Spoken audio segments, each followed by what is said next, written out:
Bonsoir Ange. Bonsoir Thérèse. Que peux-tu nous dire sur le retour en gloire du Seigneur Jésus-Christ? Ah oui, événement glorieux que nous attendons effectivement, tous que tous les élus de Dieu, que tout le peuple de Dieu attend impatiemment.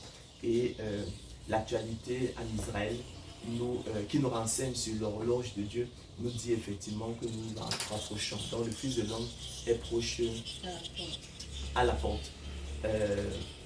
S'agissant des temps et des moments de la parousie, donc, qui est le retour ultime en gloire du Seigneur Jésus-Christ, nous savons effectivement que son retour est imminent. Une étude approfondie de la Bible nous laisse même penser effectivement qu'il y a un écart de 2000 ans entre la croix du Seigneur Jésus-Christ et son retour ultime en gloire. Tu comprends que en l'espace de 10 minutes, il me sera impossible de dérouler effectivement tout le propos sur la question. Je renvoie donc prioritairement aux conférences qui ont été données sur YouTube sur la question à l'adresse Anjongolo TV. Il y a d'ailleurs aussi tout un livre qui a été écrit sur le sujet que vous pouvez retrouver là également. C'est celui-là, que vous pouvez retrouver également à la librairie Au Vive, au premier étage au-dessus de la librairie française. Cela dit, l'idée c'est qu'en partant effectivement du principe de la double référence, qui est un principe herméneutique qui veut qu'une prophétie ait un double accomplissement, un premier accomplissement partiel, un second accomplissement complet, que l'on dise que la résurrection du Seigneur Jésus-Christ, lui qui a dit qu'il ressusciterait le troisième jour, aurait aussi tout simplement un double accomplissement. Un premier accomplissement partiel, disons en l'an 33 de notre ère, et puis un second accomplissement 2 jours plus tard, 2000 ans plus tard, vraisemblablement en 2033. Le principe de la double référence, on l'a traditionnellement appliqué par exemple à la prophétie de la venue du Seigneur. Le Seigneur, les prophètes ont annoncé la venue du Seigneur et nous savons aujourd'hui, à la lumière du principe de la double référence, que cette venue se fera en 2 temps. Donc on a eu la première venue, le Seigneur qui a fini à la croix, mais nous attendons sa seconde venue, il viendra en gloire comme roi d'Israël. Mais même cette seconde venue-là, elle se fera encore en 2 temps. Il y a l'enlèvement de l'église et puis il y a la parousie concrètement. On peut appliquer ce principe-là également à la venue d'Élie pour préparer le chemin devant le Seigneur Jésus-Christ. Jean-Baptiste est l'Élie qui devait venir dans le Seigneur-Christ, mais Élie viendra encore. Voyez-vous? Donc c'est toujours le principe de la double référence. On peut appliquer ce principe-là encore à la prophétie du royaume de Dieu. Voyez-vous? Qui comporte donc effectivement 2 phases.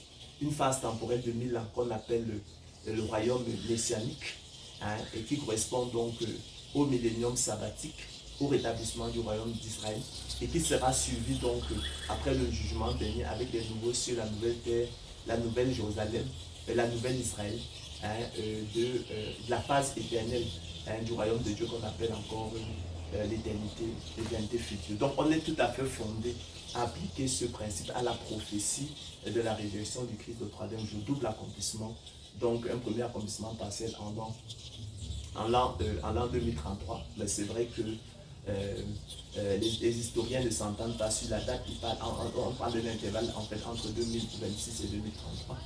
Et puis un second accomplissement complet, donc 2000 ans plus tard. Donc à la date de la croix, il faut ajouter 2000 ans tout simplement et vous trouvez la date du retour ultime en gloire du Saint-Christ. Ce sont des travaux effectivement très sérieux, bien que certains ignorants et les esprits mal affermis effectivement veulent contester ces choses-là. Mais le cadre ne sied pas pour déconstruire toutes ces choses.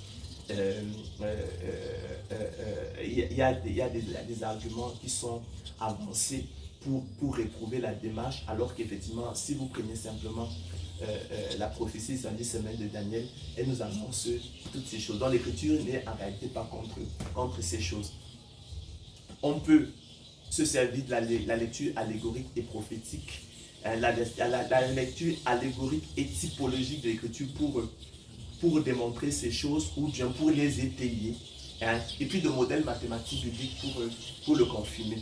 S'agissant de la lecture allégorique, pour ne pas aller très loin, il y a le livre d'Osée par exemple, qui nous dit, chers frères et sœurs, et qui nous parle justement de la parousie, selon qu'il est écrit. Nous sommes dans Osée 5, 14 à 6, 3.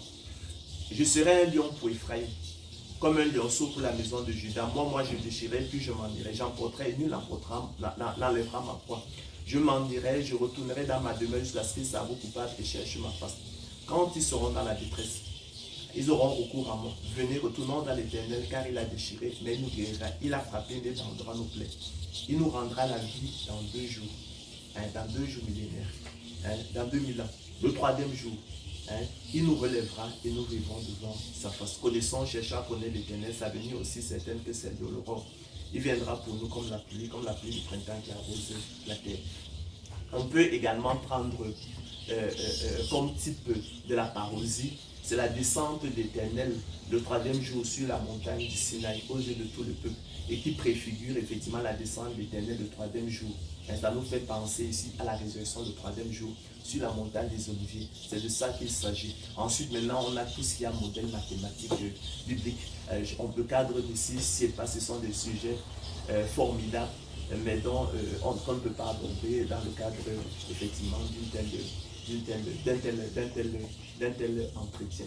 Donc je vous renvoie simplement effectivement au livre qui a été écrit sur la question que vous pouvez retrouver effectivement à la librairie Au Vivre, au premier étage au-dessus de la librairie française. Et puis il y a aussi, donc par contre il y a eu des conférences longues, multiples, sur la question, sur YouTube, à l'adresse Ange Ngolo.